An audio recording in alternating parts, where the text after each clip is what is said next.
শোক, শ্রদ্ধা আর ভালোবাসায় শেষ বিদায় আপসহীন নেত্রী খালেদা জিয়ার।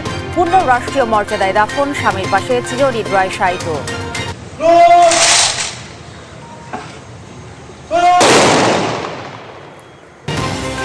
খালেদা জিয়া জানাজায় লাখ লাখ মানুষের অংশগ্রহণ। মানিক মিয়া অ্যাভিনিউয়ের আশপাশের কয়েক কিলোমিটার জানাজার মাঠে পরিণত। জানাজার আগে মায়ের জন্য দোয়া চেয়েছেন তারেক রহমান। দেশের প্রয়োজনে অপরিহার্য ছিলেন বেগম জিয়া, দলের পক্ষে জীবনী পাঠ। ঢাকায় এসে খালেদা জিয়াকে শ্রদ্ধা ভারত, নেপাল, ভুটানের পররাষ্ট্রমন্ত্রী ও পাকিস্তানের স্পিকারের। শোক ও সহমর্মিতা মিশন ও সংস্থার। বছরের প্রথম দিন আজ প্রাথমিকের শিক্ষার্থীরা হাতে পাচ্ছে নতুন বই। 15 জানুয়ারির মধ্যে সব বই পাবে মাধ্যমিকের শিক্ষার্থীরা। এবং চাঁপাইনবাবগঞ্জেও ভোটের উত্তাপ, মাদক প্রতিরোধে কার্যকর উদ্যোগ চান ভোটাররা, চান যোগাযোগ, শিক্ষা ও স্বাস্থ্য খাতের উন্নয়ন।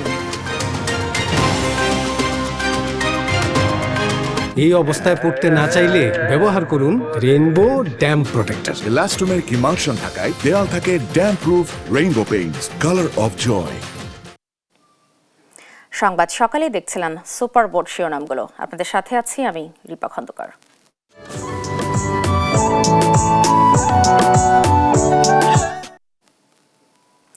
এবার বিস্তারিত। কোটি মানুষের শ্রদ্ধা ভালোবাসায় চিরশায়িত হলেন দেশের রাজনীতির মহাকাব্য, গণতন্ত্রের মাতা, বিএনপি চেয়ারপারসন খালেদা জিয়া। জাতীয় সংসদের দক্ষিণ প্লাজায় জানাজায় অংশ নেন প্রধান উপদেষ্টা, উপদেষ্টা পরিষদ সদস্য, রাজনীতিক, কূটনীতিক সহ বিশিষ্টজনরা। আশপাশের কয়েক কিলোমিটার এলাকায় ছড়িয়ে পড়ে জানাজার কাতার। শেষ বিদায়ে মায়ের জন্য দেশবাসী দোয়া চান বিএনপির ভারপ্রাপ্ত চেয়ারম্যান তারেক রহমান। সাইফুল রিপনের প্রতিবেদন। লাখো মানুষের অপেক্ষা, শেষবারের মতো জাতীয় সংসদ ভবনে আসবেন বাংলাদেশের রাজনীতির মহাকাব্য, আপসহীন নেত্রী, 3 বারের সাবেক প্রধানমন্ত্রী ও বিএনপি চেয়ারপারসন খালেদা জিয়া। কফিনে শুয়ে এলেও তার প্রতি শ্রদ্ধা জানাতে জনতার ঢল। বেলা 12টার দিকে পূর্ণ রাষ্ট্রীয় মর্যাদায় জাতীয় সংসদের দক্ষিণ প্লাজায় আনা হয় খালেদা জিয়ার নিথর দেহ। উপচে পড়া ভিড় ঠেলে জানাজায় অংশ নেন প্রধান উপদেষ্টা ডক্টর মোহাম্মদ ইউনুস, উপদেষ্টা পরিষদের সদস্য, রাজনীতিক, কূটনীতিক, রাষ্ট্রীয় বিভিন্ন প্রতিষ্ঠান ও সংস্থার শীর্ষ ব্যক্তি, 3 বাহিনী প্রধান সহ সামরিক, বেসামরিক ঊর্ধ্বতন কর্মকর্তারা।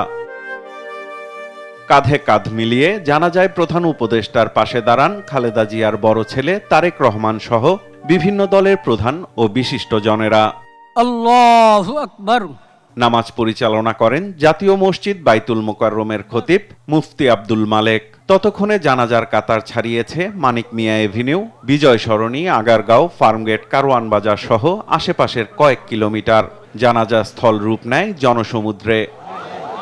জানাজার আনুষ্ঠানিকতায় পরিবার ও দলের পক্ষ থেকে সবার উদ্দেশ্যে কথা বলেন বিএনপির ভারপ্রাপ্ত চেয়ারম্যান তারেক রহমান। মা খালেদা জিয়ার জন্য দোয়া চান তিনি। মরহুমা বেগম খালেদা জিয়া জীবিত থাকাকালীন অবস্থায় যদি আপনাদের কারো কাছ থেকে কোনো ঋণ নিয়ে থাকেন, দয়া করে আমার সাথে যোগাযোগ করবেন, আমি সেটি পরিশোধের ব্যবস্থা করব ইনশাআল্লাহ। একই সাথে উনি জীবিত থাকাকালীন অবস্থায় ওনার কোনো ব্যবহারে, ওনার কোনো কথায় যদি কেউ আঘাত পেয়ে থাকেন, তাহলে মরহুমার পক্ষ থেকে আমি আপনাদের কাছে ক্ষমা প্রার্থী। দোয়া করবেন আল্লাহ তাআলা যাতে ওনাকে বেহেশত দান করেন। জানাজা শেষে প্রিয় নেত্রীকে চিরবিদায় জানাতে তৈরি হয় আবেগঘন পরিবেশ।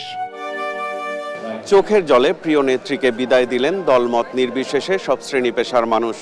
খালেদা জিয়ার অসমাপ্ত কাজগুলো সম্পন্নের মধ্য দিয়ে দেশে একটি সুষ্ঠু গণতান্ত্রিক ব্যবস্থা প্রতিষ্ঠিত হবে বিএনপির নেতৃত্বে, এমনটিই বিশ্বাস সাধারণ মানুষের।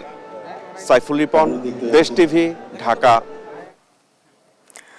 লাখ লাখ মানুষের ভালোবাসা আর অশ্রুসিক্ত দোয়ায় বিদায় নিলেন আপসহীন নেত্রী বেগম খালেদা জিয়া।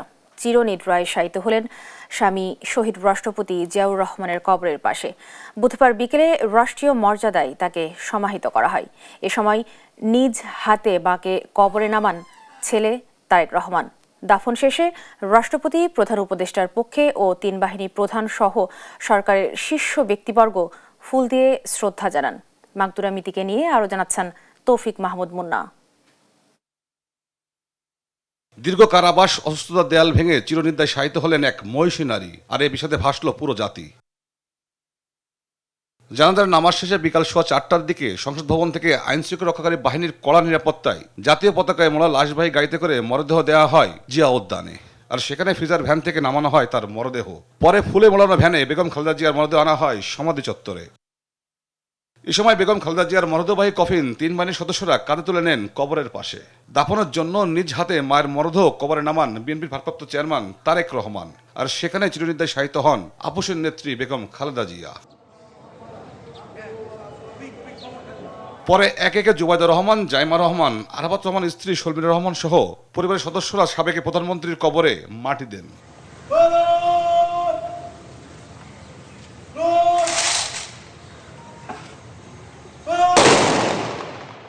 দাপন শেষে 3 বাহিনীর প্রধানের উপস্থিতিতে বেগম খালেদা জিয়াকে দেওয়া হয় রাষ্ট্রীয় গার্ড অফ অনার, দেওয়া হয় গান স্যালুট। এ সময় বেজে ওঠে বিয়োগলের করুণ সুর।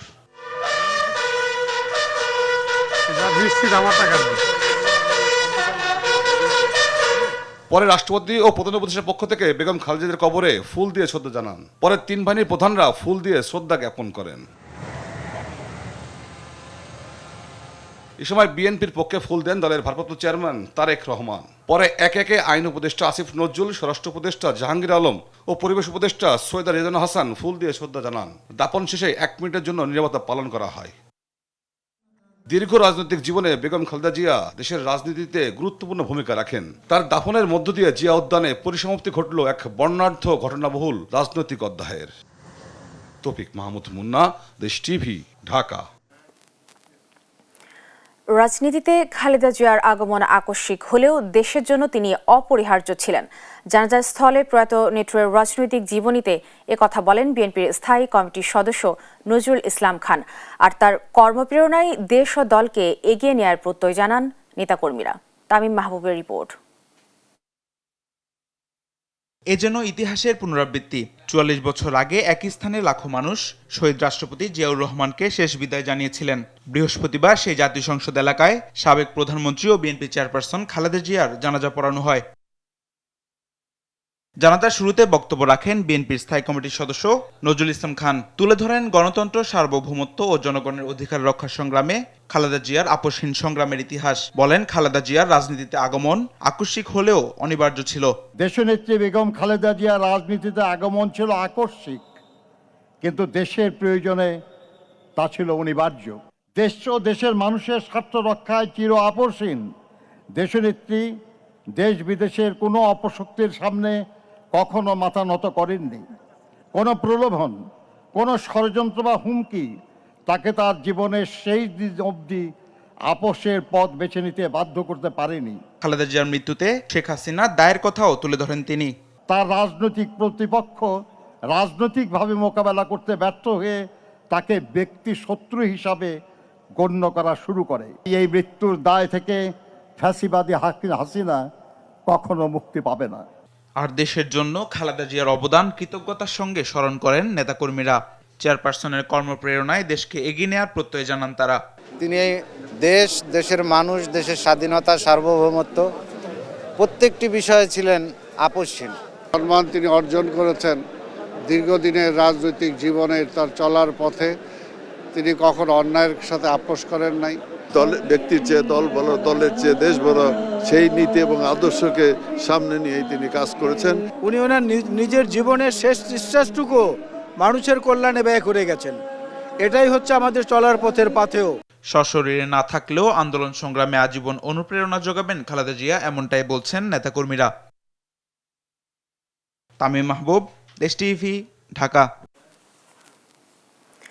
রক্তচক্ষু যাকে কখনো দমাতে পারেনি, ক্ষমতার মোহ যাকে আদর্শ থেকে বিচ্যুত করতে পারেনি, সেই দীর্ঘ লড়াই আর সংগ্রামের অনন্য প্রতীক খালেদা জিয়া চিরনিদ্রায় শায়িত হলেন স্বামী শহীদ প্রেসিডেন্ট জিয়াউর রহমানের পাশে। হাজারো নেতাকর্মীর অশ্রুসিক্ত চোখে সামরিক ও রাষ্ট্রীয় মর্যাদায় শেষ বিদায় জানানো হয় এই মহিয়সীকে। সাদ আহমেদের রিপোর্ট। এই তো সেদিন রাতে চরম অসুস্থতা নিয়েও গাড়ি চড়ে পরম মমতায় স্বামী শহীদ জিয়াউর রহমানের কবর জিয়ারত করতে এসেছিলেন তিনি। দুহাত তুলে স্বামীর জন্য দীর্ঘক্ষণ করেছিলেন দোয়া। কে জানতো স্বামীর কবরের পাশে এটিই ছিল প্রিয়তমা স্ত্রীর জীবিত শেষ আশা। আজ তিনি আবারও এলেন প্রিয় মানুষের পাশে, তবে জীবিত নয়, অনন্ত যাত্রার সঙ্গী হয়ে। যে অর্ধাঙ্গিনীর সঙ্গে মিলে দেশ গড়ার স্বপ্ন দেখেছিলেন, আজ সেই দুই চিরসঙ্গী শাহিত পাশাপাশি। সেই সঙ্গে কাঁদিয়ে গেলেন লাখো মানুষকে। আমার এই স্বজনহীন জীবনেও দেশবাসী আমার স্বজন। স্বজনহীন জীবনে দেশবাসী স্বজন, তার এমন আস্থারই যেন প্রতিদান দিলেন সর্বস্তরের মানুষ। অন্তিম যাত্রায় অশ্রুসিক্ত চোখে প্রিয় নেত্রীকে জানালেন হৃদয় নিংড়ানো ভালোবাসা। ক্ষমতার মসনদ, রাজপথ কিংবা জেলখানা, কোথাও অন্যায়ের সাথে করেননি আপোষ। এই অদম্য জেদ আর দৃঢ় মনোবলই তাকে করে তুলেছিল সাধারণ মানুষের প্রিয় নেত্রী হিসেবে। রাজনৈতিক চড়াই উতরাই, সংগ্রাম আর ত্যাগ শেষে মহাপ্রস্থানে এই মহীয়সী নারী। দেশের মানুষের ভালোবাসায় চির অম্লান থাকবেন বেগম জিয়া। প্রিয় নেত্রীকে বিদায় জানাতে রাজধানী ঢাকা পরিণত হয় এক জনসমুদ্রে। সবাই যেন এক বাক্যে বলছেন, বিদায় হে আপসহীন নেত্রী। তার দেখানো আদর্শেই রচিত হবে আগামীর বাংলাদেশ। সাদ আহমেদ, দেশ টিভি, ঢাকা। সাবেক প্রধানমন্ত্রী ও বিএনপি চেয়ারপারসন খালেদা জিয়ার প্রতি শেষ শ্রদ্ধা জানিয়েছেন ভারতের পররাষ্ট্রমন্ত্রী এস জয়শঙ্কর, নেপালের পররাষ্ট্রমন্ত্রী বালানন্দা শর্মা, পাকিস্তানের স্পিকার সহ বেশ কয়েকটি দেশের প্রতিনিধিরা।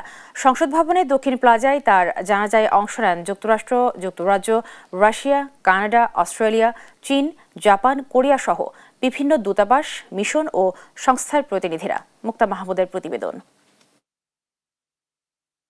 খালেদা জিয়ার শেষ যাত্রায় সামিল হতে মঙ্গলবার মধ্যরাতে ঢাকায় আসেন নেপালের পররাষ্ট্রমন্ত্রী বালানন্দা শর্মা। বুধবার সকালে ভারতীয় বিমান বাহিনীর একটি বিশেষ ফ্লাইটে ঢাকায় আসেন দেশটির পররাষ্ট্রমন্ত্রী এস জয়শঙ্কর। খালেদা জিয়ার প্রতি সম্মান জানাতে এবং জানাজায় অংশ নিতে বুধবারই ঢাকায় আসেন পাকিস্তানের পার্লামেন্ট স্পিকার সর্দার আইয়াজ সাদিক। এছাড়া মালদ্বীপের প্রেসিডেন্টের বিশেষ দূত ও উচ্চ শিক্ষা মন্ত্রী আলী হায়দার আহমেদ, ভুটানের পররাষ্ট্রমন্ত্রী ডিএন ধুঙ্গিয়েল এবং শ্রীলঙ্কার পররাষ্ট্রমন্ত্রী ভিজিতা হেরাথো ঢাকায় আসেন এদিন। সাহস ও সংগ্রামের প্রতীক এবং স্বাধীনতা সার্বভৌমত্ব রক্ষায় আপোষহীন নেতা খালেদা জিয়ার মৃত্যুতে শোক ও শ্রদ্ধা জানিয়ে বার্তা পাঠিয়েছে প্রতিবেশী দেশ ভারত। জাতীয় সংসদ ভবনে বিএনপির ভারপ্রাপ্ত চেয়ারম্যান তারেক রহমানের হাতে শোক বার্তা তুলে দেন এস জয়শঙ্কর। এছাড়া যুক্তরাষ্ট্র, যুক্তরাজ্য, Russia, Canada, Australia, Sweden, Norway, চীন, জাপান, মিয়ানমার সহ বিভিন্ন দেশের দূতাবাস ও হাই কমিশনের প্রতিনিধি এবং ইউরোপীয় ইউনিয়ন, বিমস্টেক সহ বিভিন্ন সংস্থা ও মিশনের কূটনীতিকরাও তার শেষ যাত্রায় শ্রদ্ধা জানান। বাংলাদেশের সঙ্গে বিভিন্ন দেশ ও সংস্থার কূটনৈতিক সম্পর্কের দৃঢ়তা এবং খালেদা জিয়ার প্রতি সশ্রদ্ধ সম্মান জানান তারা। মুক্তা মাহমুদ, দেশ টিভি, ঢাকা। দেখছেন সংবাদ সকাল। স্কিন কোটেড ইনসুলেশন আগুন প্রতিরোধী, তাই ড্রিম হাউস স্কুল প্রজেক্ট হোক বা লাইফ প্রজেক্ট, সব রাখে সর্বাধিক নিরাপত্তায় সব সময়। বিজলি কেবলস, নিরাপদ আজীবন।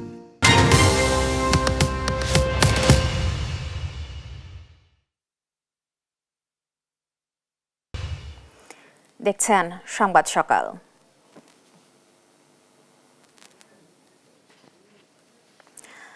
দায়িত্ব শেষ করে বাসায় ফেরার পথে রাজধানীর খিলগাঁও ফ্লাইওভারে কাভার্ড ভ্যানে চাপায় রুবেল হক নামে এক পুলিশ সদস্য নিহত হয়েছেন।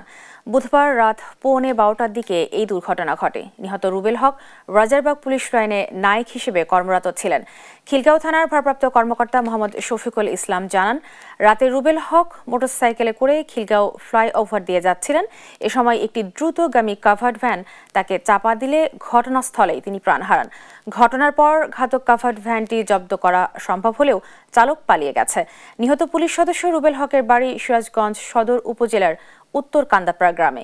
ঘাতক চালককে গ্রেপ্তারের চেষ্টা চালাচ্ছে পুলিশ।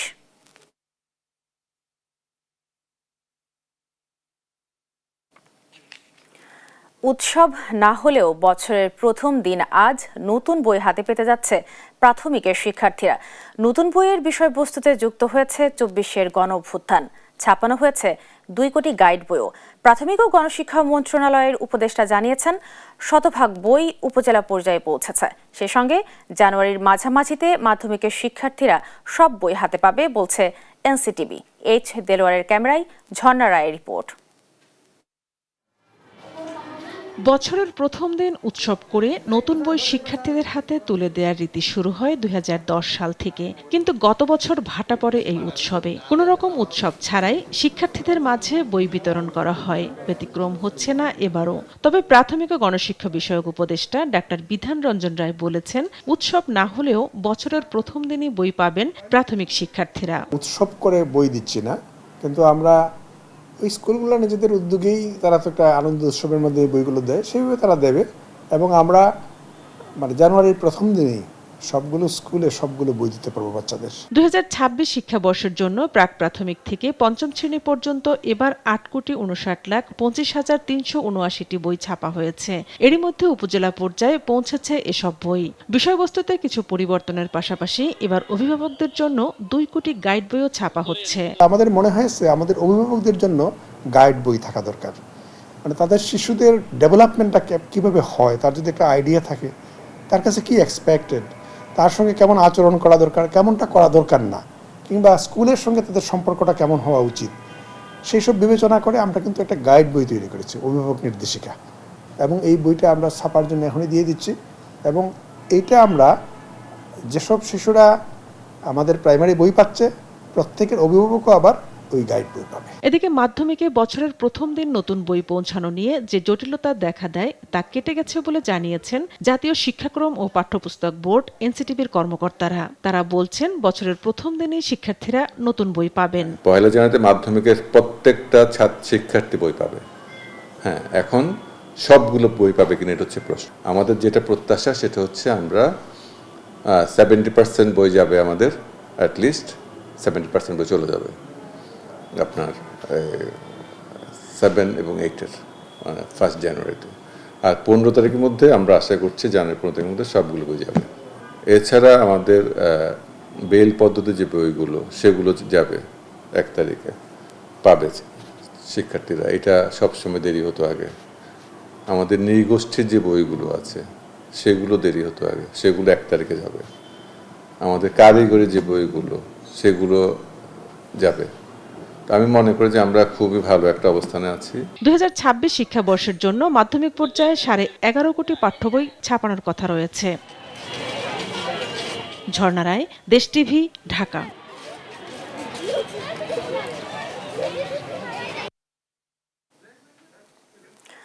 পৌষের মাঝামাঝি এসে হাড় কাঁপানো শীত ও ঘন কুয়াশায় স্থবির হয়ে পড়েছে রংপুর অঞ্চলের জনজীবন। দুর্ভোগ বেড়েছে চরাঞ্চল ও গ্রামাঞ্চলের ছিন্নমূল মানুষের। ঝুঁকিতে রয়েছে শিশু ও বয়স্করা। গত 3 দিনে রংপুর মেডিকেলের শিশু, মেডিসিন ও বার্ন ইউনিটে 5 শতাধিক রোগী ভর্তি রয়েছেন। সহকর্মী রফিকুল ইসলামের প্রতিবেদন।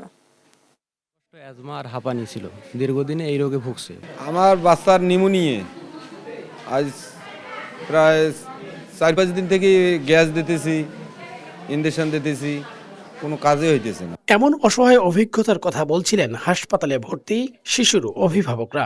শুধুই কি শিশু, শীতজনিত নানা রোগে আক্রান্ত হয়ে প্রতিদিন শত শত মানুষ আসছেন হাসপাতালে। বেডে জায়গা না হয় ফ্লোরে বারান্দায় চিকিৎসা নিচ্ছেন রোগীরা। ব্রঙ্কিওলাইটিস, নিউমোনিয়া, ব্রঙ্কিয়াল অ্যাজমা একটু বড় বাচ্চাদের ক্ষেত্রে, এবং ডায়রিয়ার প্রকোপও কিছুটা বেড়েছে। যে বেড সংখ্যা রয়েছে তার চেয়ে বেশি পেশেন্ট রয়েছে, এবং আমাদের যে জনবল রয়েছে, সীমিত জনবল, সেই জনবল নিয়েই আমরা আমাদের সর্বোচ্চ চেষ্টা করছি। হাসপাতালের পরিস্থিতি যখন এমন, তখন বাড়তি সতর্ক থাকার পরামর্শ দিচ্ছেন চিকিৎসকরা। নিউমোনিয়া এবং অ্যাজমা সহ অন্যান্য শ্বাসকষ্টজনিত রোগীর সংখ্যা কিছুটা হলেও বেশি আছে, তবে আমাদের সেটা চিকিৎসকরা আমাদের ম্যানেজ করতে। আবহাওয়া অফিস বলছে, গেল 3 দিন এই অঞ্চলের তাপমাত্রা 10 ডিগ্রির আশপাশে উঠানামা করছে। বিপাকে পড়েছেন দিনমজুর ও খেটে খাওয়া মানুষজন। কারণে মনে করেন এখন কর্ম নাই, গাড়ি ঘোড়ার ভাড়া নাই, খুব কষ্টের দিন যাইতেছে। শীতে মনে করেন যে মানুষের খুব চলাফেরা করতে কষ্ট হইতেছে। এদিকে প্রায় 1.5 লাখ শীতবস্ত্র ছিন্নমূলে দ্রুত পৌঁছে দিতে উপজেলা প্রশাসনকে নির্দেশ দিয়েছেন রংপুর জেলা প্রশাসক। বিত্তবানদেরও এগিয়ে আসার আহ্বান জানিয়েছেন তিনি।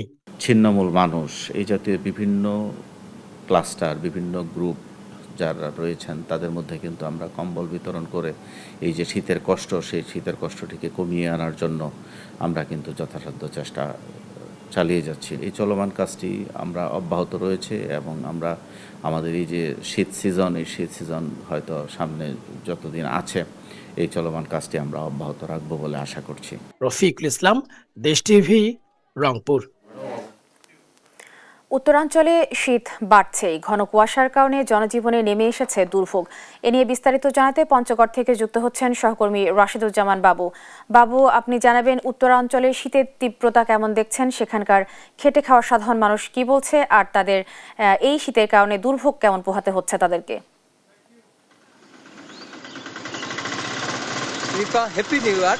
আসলে হিমালয় কন্যা পঞ্চগড়েই বরাবরই কিন্তু শীতের দাপট থাকে প্রচুর, এবারেও কিন্তু তার ব্যতিক্রম নয়। আমরা যদি বলি যে গত রবিবার থেকে মঙ্গলবার 4 দিন কিন্তু সূর্যের মুখ দেখা যায়নি। গতকালকে যদিও কিছুটা সূর্যের মুখ দেখা গিয়েছে, কিন্তু উত্তাপ তেমন নেই বললেই চলে আর কি। আমরা আবহাওয়া অফিসের সাথে কথা বলেছিলাম। আবহাওয়া অফিস আমাকে যেমনটি জানিয়েছে যে আবহাওয়া বলছে যে 20 থেকে 22-এর ঘরে তাপমাত্রা উঠানামা করছে, এরকম অবস্থা। দিন এবং রাতের তাপমাত্রা খুব একটা হেরফের হচ্ছে না, 3 থেকে 4 ডিগ্রি তাপমাত্রা মধ্যে থাকছে দিন এবং রাতের তাপমাত্রা। এই যখন অবস্থা, তখন আসলে আমরা দেখেছি যে ঘন কুয়াশার চাদরে এখন 7টা পেরিয়ে গেছে। এই 7টার মধ্যেও আমরা আপনাকে দেখাতে চাই যে পঞ্চগড়ের প্রতিটি জায়গায় কিন্তু এরকমভাবে ঘন কুয়াশার চাদরে দেখা গেছে। অর্থাৎ কিছুক্ষণ আগেও আমরা যদি কথা বলি, সেই কিছুক্ষণ আগেও কিন্তু 10 মিটার দূরেও কিন্তু আসলে দৃষ্টিপাত হচ্ছে না, যে একজন মানুষকে চেনা যাচ্ছে না, একটা গাড়িকে দেখা যাচ্ছে না, এমন একটি অবস্থা। এর পাশাপাশি আমরা দেখেছি যে এখানে বৃষ্টির মতো তুষার ঝরছে, যেই কারণে কিন্তু জনজীবনে অনেকটা স্থবির হয়েছে। মানুষ কিন্তু জরুরি প্রয়োজন ছাড়া কিন্তু আসলে ঘরের বাইরে বের হয়নি, এরকম একটি অবস্থা সৃষ্টি হয়েছে। বিশেষ করে এখানকার যে জনজীবনের কথা বলছেন, জনজীবন আসলে অনেক কষ্ট। অনেকেই কিন্তু এখানে শ্রম বিক্রি করে জীবিকা নির্বাহ করে, যেই কারণে তাদের কিন্তু কষ্টটা অনেক বেশি রয়েছে। আমরা দেখেছি যে তারা আমরা কথা বলবো এখানকার একজন মানুষের সাথে, আপনার সাথে কথা বলতে চাই যে এই পঞ্চগড়ের শীতটা আপনার কাছে কেমন লাগছে বর্তমান? আসলে আমাদের পঞ্চগড় জেলা অত্যন্ত শীত প্রকট একটা এলাকা, যে এলাকায় আমরা প্রচন্ড ধরনের শীতের কারণে কষ্ট পাই। বিশেষ করে যারা ডে লেবার, দিনে কাজ করে খায়, তারা মোটেও ঘর থেকে বের হতে পারতেছে না, কারণ খালি হাত ছাড়া আমরা চলতে পারতেছি না। এমন জ্যাকেট পরার পরেও আমাদের ঠান্ডা গিয়ে মনে হচ্ছে কন্ট্রোল আমাদের হয় না। প্রচন্ড ধরনের শীতের মধ্যে আমরা অনেক কষ্ট পাই। আমরা শুনছিলাম যে আসলে একজন বলছিলেন যে আসলে এখানকার কষ্টের কথা। আমরা বলবো যে যতই দিন যাবে ততই কিন্তু আসলে শীতের তীব্রতা বাড়বে, এরকম আমরা দেখেছি। কিন্তু এর পাশাপাশি আমরা দেখেছি হাসপাতাল এবং ক্লিনিকগুলোতে শীতজনিত যে রুগী, সেই রুগীর সংখ্যা বৃদ্ধি পাচ্ছে। এর পাশাপাশি আবহাওয়ার যে আবহাওয়ার বার্তা বলছে যে আসলে যতই সময় যাবে, অর্থাৎ পৌষের শেষের দিক এবং মাঘের প্রথম দিকে আরো কয়েকটি শৈত্যপ্রবাহ এই জেলার উপর দিয়ে বয়ে যাবে বলে এমনটি জানিয়েছে। এই ছিল পঞ্চগড় থেকে আমার কাছে সর্বশেষ সংবাদ। রিপা। ধন্যবাদ বাবু আপনাকে। দর্শক, আমাদের সাথে সরাসরি যুক্ত ছিলেন সহকর্মী বাবু, জানাচ্ছিলেন উত্তরাঞ্চলের শীতের প্রকোপ নিয়ে। এবার আইডিএলসি জনতার ভোট।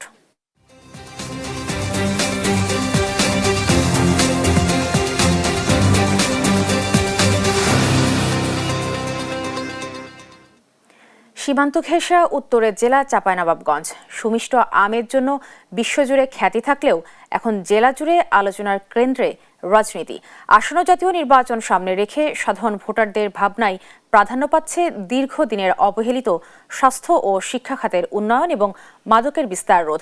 একই সঙ্গে জেলার অর্থনীতির প্রাণ আম নিয়েও সাধারণ মানুষের প্রত্যাশা আকাশচুম্বী। চাঁপাইনবাবগঞ্জ প্রতিনিধি তারেক রহমানকে সঙ্গে নিয়ে তাইফুর রহমান তুহিনের প্রতিবেদন। উত্তর পশ্চিমাঞ্চলের সীমান্ত ঘেঁষা জেলা চাঁপাইনবাবগঞ্জ। 1744 বর্গ কিলোমিটারের এই জেলা আমের রাজধানী হিসেবে পরিচিত। তবে বর্তমান সময়ে আমের সুমিষ্ট ঘ্রাণ না থাকলেও বইছে ভোটের হাওয়া। সবখানে চলছে জাতীয় নির্বাচন নিয়ে আলোচনা। জেলার 3টি সংসদীয় আসনে প্রচারণায় ব্যস্ত প্রার্থীরা। তাদের ভাগ্য নির্ধারণ করবে জেলার 14,29,660 জন ভোটার। সাধারণ ভোটারদের ভাবনায় উন্নয়ন ইস্যু। তারা বলছেন, যেই নির্বাচিত হোক, এলাকার উন্নয়নের পাশাপাশি মাদক নির্মূলই হবে বড় চ্যালেঞ্জ। এই কাংসার বাজারে মাদক বিক্রি হচ্ছে, কিন্তু মাদক উঠাতে পারে না। এই মাদকটা বন্ধ করতে হবে আগে। শাসন দিক দিয়ে যেন আমরা নিরাপত্তা যেন থাকতে পাই। দীর্ঘ সময় যোগাযোগ, শিক্ষা, স্বাস্থ্য খাতেও হয়নি কাঙ্ক্ষিত উন্নয়ন। রয়েছে বেকারত্বের অভিশাপ। একই সঙ্গে জেলার অর্থনীতির প্রাণ আম নিয়েও সাধারণ মানুষের প্রত্যাশা আকাশচুম্বী। স্কুল চাই, কি রাস্তা চাই, কি আমাদের কানসার্টের ব্রিজটা চাই। আমের একটা ভালো একটা ব্যবসা হয় এখানে, তো আমাদের এখানে স্টোরেজটা নাই। আমাদেরকে ব্যাপক আকারে এখানে হাব প্রতিষ্ঠা করতে হবে ম্যাঙ্গো প্রসেসিং এর। বিশ্লেষণে দেখা যায়, চাঁপাইনবাবগঞ্জ বিএনপি, জামায়াত ও আওয়ামী লীগ 3 দলই রাজত্ব করেছে, কিন্তু নতুন বাস্তবতায় এখন বিএনপি জামায়াতকে ঘিরে আবর্তিত হচ্ছে রাজনীতি। এলাকার বিভিন্ন সংকট সমাধান এবং উন্নয়নের প্রতিশ্রুতি দিচ্ছে প্রার্থীরা। বিএনপি হচ্ছে সারা দেশ তথা বিশেষ করে চাঁপাইনবাবগঞ্জ জেলার মাটি এবং মানুষের দল। এখানে অনেকগুলো সমস্যা আছে। দুর্নীতি নির্মূল করতে চাই। আমি চাই বিনা পয়সায় যেন চাকরি হয়। আমাদের সাথে জনগণের সম্পৃক্ততা বেশ ভালো। আমরা আশা করছি আমরা শিবগঞ্জের মৌলিক সমস্যাগুলো সমাধান করে শিবগঞ্জকে একটা আদর্শ শিবগঞ্জ, একটা মডেল শিবগঞ্জ আমরা দেখতে চাই। আর ভোটাররা বলছেন, শুধু প্রতিশ্রুতি নয়, বাস্তবায়নের গ্যারান্টি চান তারা। আমের রাজধানী খ্যাত এই চাঁপাইনবাবগঞ্জেও বইতে শুরু করেছে নির্বাচনী আমেজ। দীর্ঘদিন উন্নয়ন বঞ্চিত থাকায় এখানকার মানুষের দাবি, যারা উন্নয়নে সর্বোচ্চ ভূমিকা রাখতে পারবেন তাদেরকে আগামী নির্বাচনে জনপ্রতিনিধি নির্বাচন করবেন তারা। তাইফুর রহমান তুহিন, দেশ টিভি, চাঁপাইনবাবগঞ্জ। কক্সবাজার কুয়াকাটা সমুদ্র সৈকতে সূর্যোদয় দেখতে আসছেন মানুষ। এ সম্পর্কে আরো জানাতে সরাসরি যুক্ত হচ্ছেন সহকর্মী আব্দুর রহমান ও কুয়াকাটা থেকে শাহাবুদ্দিন শিহাব। আমরা প্রথমেই চলে যাচ্ছি কক্সবাজারে, সেখানে আছেন সহকর্মী রহমান। রহমান, এখন তো সূর্যোদয় দেখার জন্য কক্সবাজারে পর্যটকরা ভিড় করছেন, আপনি জানাবেন সূর্যোদয় কেমন দেখেছেন? যেমনটি জানাচ্ছিলেন রিপা, ভোরের স্নিগ্ধতা কেটেই আলোর ঝলকানিতে নতুন বছরের শুভ সূর্যোদয় হয়েছে। কক্সবাজার সমুদ্র সৈকতের এই বালিয়াড়িতে কিন্তু লাখো পর্যটকের সমাগম থাকে প্রতি বছরই। এইবারে কিন্তু রাষ্ট্রীয় শোক বেগম খালেদা জিয়া মৃত্যুর পরে কিন্তু কক্সবাজারের পর্যটনের যেই অনুষ্ঠান মালা ছিল সেগুলো বর্জন করার কারণে পর্যটনের ঘাটতি কিছুটা হলেও যারা ছিল তারা কিন্তু নতুন সূর্য দেখার জন্য উদ্গ্রীব হয়ে বসেছিল। এবং সকালবেলা সূর্য ফোটার সাথে সাথে কিন্তু কক্সবাজারের যেই পর্যটকরা রয়েছে এবং ব্যবসায়ী, তাদের জীবনে নতুন করে তারা আশা সঞ্চার করেছে যে নতুন বছরে নতুন কিছু হবে এবং কক্সবাজারের পর্যটন শিল্পের উন্নয়ন হবে এবং সার্বিক দেশের যে পর্যটন ক্ষেত্রগুলো রয়েছে সেখানেও উন্নয়নের ছোঁয়া লাগবে। এবং কক্সবাজারের সহ যেই পর্যটন স্পটগুলো রয়েছে সেখানে বরাবরের মতো বর্ষবরণ অনুষ্ঠান এবার যেহেতু শোক দিবস ছিল বর্জন করা হয়েছে এবং তারপরেও পর্যটকরা কিন্তু সমুদ্র সৈকত থেকেও কিন্তু বেগম খালেদা জিয়াকে স্মরণ করেছে এবং সমুদ্র সৈকতের যেই বালিয়াড়ি রয়েছে সেখানে কিন্তু লাখো পর্যটকের উপস্থিতি থাকার কথা, কিন্তু এবারে সেটি অনাড়ম্বরভাবে পালিত হয়েছে এবং পর্যটকদের মধ্যে একটি শোকের ছায়া ছিল। এবং পর্যটনের যে স্পটগুলো রয়েছে ব্যবসায়ীদের মধ্যেও তারা রাষ্ট্রীয় ভাবগঞ্জ মধ্য দিয়ে কিন্তু শোক দিবস পালন করেছে এবং রাষ্ট্রীয় যেই কর্মসূচি ছিল সেখানে শ্রদ্ধা জানিয়ে কিন্তু সৈকত সহ বিভিন্ন এলাকায় বর্ষবরণ অনুষ্ঠানটি বিরত ছিল। এবং আপনাকে জানিয়ে রাখি যে কক্সবাজারের সমুদ্র সৈকতে কিন্তু প্রতি বছর এই নববর্ষকে উদযাপন করে নানা ধরনের উৎসবে বর্ণের সাথে সাজে, কিন্তু এইবার সেটি ভিন্ন একটি পর্যটন স্পট দেখেছে কক্সবাজার সহ আগত পর্যটকরা। এবং এই পর্যটন কেন্দ্রের যে রূপরাবল্য সৌন্দর্য তারা ভিন্নভাবে উদযাপন করেছে। এবং যেই সমুদ্র সৈকতের আজকে যে 2026 সালে যেই সূর্যোদয় হলো সেই সূর্যোদয়ের মধ্য দিয়ে তারা অতীতের যেই গ্লানি ছিল এবং সেই গ্লানিটা মুছে তারা নতুন উদ্যমে নতুনভাবে কক্সবাজারের পর্যটন শিল্পের জন্য কাজ করবে এবং দেশের যে একটি সুষ্ঠু এবং সুন্দর পরিবেশের পর্যটন শিল্পে এগিয়ে যাবে, এটাই ছিল তাদের প্রত্যাশা। আমরা কক্সবাজার থেকে যাব, আমাদের কুয়াকাটায় আমাদের সহকর্মী শিহাব রয়েছেন। শিহাব, জানাবেন ওখানকার সূর্যোদয় এবং যে মধ্য দিয়ে যে নতুন বছর শুরু হলো কিভাবে দেখছে এবং পর্যটকরা? রহমান, আপনাকে ধন্যবাদ। নতুন বছরের যে প্রথম সকাল, সে প্রথম সকালের যে সূর্যোদয়, সে সূর্যোদয় এবং বঙ্গোপসাগরের যে ঢেউ, সেই ঢেউ মিলিয়ে কুয়াকাটা একটু অপরূপ সৌন্দর্যে পরিণত হয়েছে। তবে এবছরের যে নতুন বছরের যে প্রথম সকাল, সেটা একেবারেই কিন্তু ভিন্ন। আপসীর নেত্রী বেগম খালেদা জিয়ার যে চিরবিদায়, সে চিরবিদায়কে কেন্দ্র করে কুয়াকাটা সহ সারা পৃথিবী কিন্তু একদম নিস্তব্ধ এবং শোকে কাতর হয়ে রয়েছেন। গত বছরও এই সময়টায় কুয়াকাটা সৈকতে লাখো পর্যটকে মুখর ছিল, তবে এবছর চিত্রটা একদমই ভিন্ন। কুয়াকাটাতে তেমন কোনো কিন্তু পর্যটক নেই, এবং এই যে নতুন বছর, আসলে নতুন যে আশা, নতুন স্বপ্ন এবং নতুন যে সম্ভাবনা, সেটাকে ঘিরেই কুয়াকাটার যে সকল পর্যটন সংশ্লিষ্ট ব্যবসায়ীরা রয়েছেন, তারা তেমনটাই প্রত্যাশা করছেন। তারাও কিন্তু গতকাল থেকে আমি দেখেছি যে কুয়াকাটার যে সকল ব্যবসায়ীরা রয়েছে, তারা সবাই কিন্তু তাদের যে শোক, সেই শোক কিন্তু প্রকাশ করছেন। এবং এই যে আজকে যে নতুন বছরের যে প্রথম সকাল, সে প্রথম সকালে কুয়াকাটা সৈকতে কিছু কিছু কিন্তু পর্যটক যারা খুবই কাছের এবং খুব কাছের যে সকল জেলা, সেখান থেকে কুয়াকাটাতে ঘুরতে এসেছেন। এবং কুয়াকাটা সৈকতের এই যে কুয়াকাটা সৈকতের যে বর্তমান যে দৃশ্য, আমি যদি আপনাদের দেখাই, যে আপনারা দেখবেন যে একদমই পর্যটক শূন্য হয়ে পড়েছে। এবং এই যে নতুন যে বছর, সে বছরে যে সকল ব্যবসায়ীরা রয়েছেন, তাদের সাথেও কথা বলেছিলাম। তারা বলছেন যে তাদের যে বিগত দিনের যে তাদের যে প্রত্যাশা ছিল, সেই সামনের দিনে তাদের প্রত্যাশা আরো দ্বিগুণ হয়েছে, যে এই যে শোক কাটিয়ে উঠে কুয়াকাটাতে পর্যটকরা আসবেন, এবং পর্যটকরা আসলে ব্যবসায়ীরাও তারা প্রতিনিয়ত বা দিন দিন তাদের যে লাভবান, সেই লাভবান হবেন। এবং বর্তমানে কুয়াকাটা সৈকতে যে সকল পর্যটকরা এসেছেন, তাদের সাথেও কথা বলেছিলাম। তারা আমাদেরকে জানিয়েছেন যে তারা আসলে ওরকম কোন আনন্দ বা উল্লাসের জন্য আসেননি। তারা কুয়াকাটা জাস্ট এসেছেন, এবং কুয়াকাটা আজকে অথবা বিকেলই তারা আবার চলে যাবেন। তো সব মিলিয়ে কুয়াকাটাতে এখন যে নতুন বছরের যে প্রথম সকাল, সেটা একদম সবাই সাদামাটা ভাবে সবাই উপভোগ করছেন।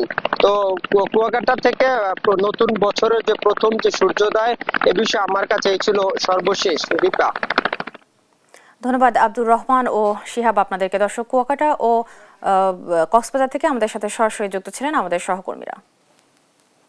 দেখছেন সংবাদ সকাল।